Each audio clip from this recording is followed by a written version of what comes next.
की तरफ से आज दिल्ली में इस पर बड़ा प्रदर्शन किया जा रहा है और जिस तरह से सांसदों का निलंबन हुआ है शीतकालीन सत्र के दौरान, खास तौर से विपक्ष के सांसदों का, उसी का आज विरोध प्रदर्शन इंडिया अलायंस की तरफ से जंतर मंतर पर किया जा रहा है। कुछ लोग हमारे साथ हैं, उनसे बात करते हैं।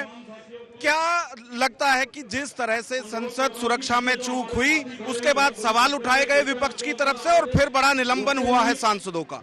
देखिए, ये आज दुर्भाग्य इस देश का कि जिस पार्लियामेंट को पूरे विश्व में माना जाता है, हिंदुस्तान का लोकतंत्र पूरे विश्व में सबसे बड़ा लोकतंत्र, और आज जिस तरीके से लोकतंत्र की हत्या की जा रही है, नरेंद्र मोदी जी की सरकार के द्वारा जिस तरीके से तानाशाही तरीके से, आप बताइए, और मैं पूछना चाहता हूं देश की जनता से, बताएं ये कौन सा तरीका है कि यदि आज हम संसद में जो चूक हुई है, जो भूल हुई है, और जो बीजेपी के सांसद के द्वारा पास बनाने के बाद 4 गुंडे वो घुस जाते हैं उनके द्वारा बुलाए हुए, और वो लोकतंत्र का मजाक उड़ाते हैं। यदि विपक्ष उनसे सवाल करता है, विपक्ष पूछता है कि इसमें आखिर इसकी गलती किसकी थी, ये प्रधानमंत्री की रक्षा सुरक्षा की बात थी, ये गृह मंत्री की सुरक्षा की बात थी, और सबसे बड़ी बात, ये विश्व के सबसे बड़े लोकतंत्र की सुरक्षा की बात थी।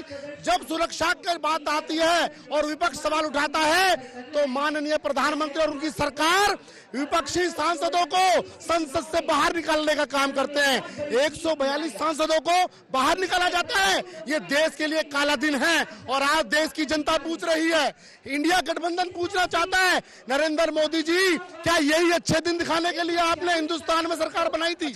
बीजेपी की जो बैठक हुई थी अभी, उसमें खुद मोदी ने, प्रधानमंत्री मोदी ने इस पर नाराजगी व्यक्त की है।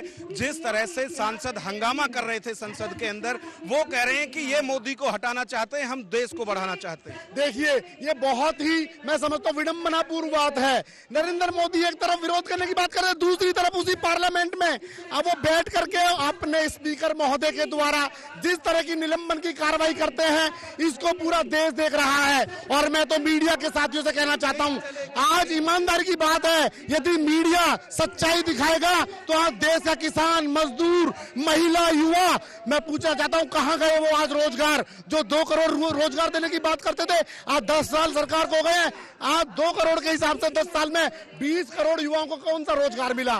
कौन से अच्छे दिन आए?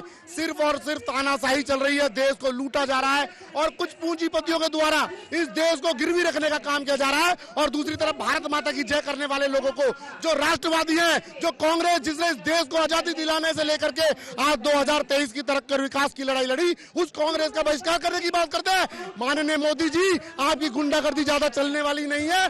2024 में इंडिया गठबंधन की सरकार बनने जा रही है, और इस देश के जो नए नेतृत्व में प्रधानमंत्री बनेंगे, उसको इंडिया अलायंस चलाने का काम करेगी। बिल्कुल, लगातार जो विरोध है वो यहाँ इंडिया अलायंस के नेताओं की तरफ से किया जा रहा है, और आवाज एक ही है कि जितनी आवाज दबानी है विपक्ष की वो दबाइए। 2024 के आम चुनाव में बीजेपी की सरकार बनेगी। और आप देखें जिस तरह से लगातार जो लोग हैं वो आज यहाँ आए हुए, और ये सिर्फ कांग्रेस का विरोध प्रदर्शन नहीं है, ये विरोध प्रदर्शन है इंडिया अलायंस का, इंडिया अलायंस से जुड़े हुए सभी विपक्षी दलों का, जो एकजुट होकर आवाज उठा रहे हैं। और आप मंच पर देखिए, जो इंडिया अलायंस के नेता हैं, चाहे कांग्रेस के हैं, चाहे आम आदमी पार्टी के हैं, आरएलडी के हैं, या सीपीआई के हैं, लगातार जो लोग हैं, जो नेता हैं, वो मंच पर आ रहे हैं और सब एक ही आवाज उठा रहे हैं कि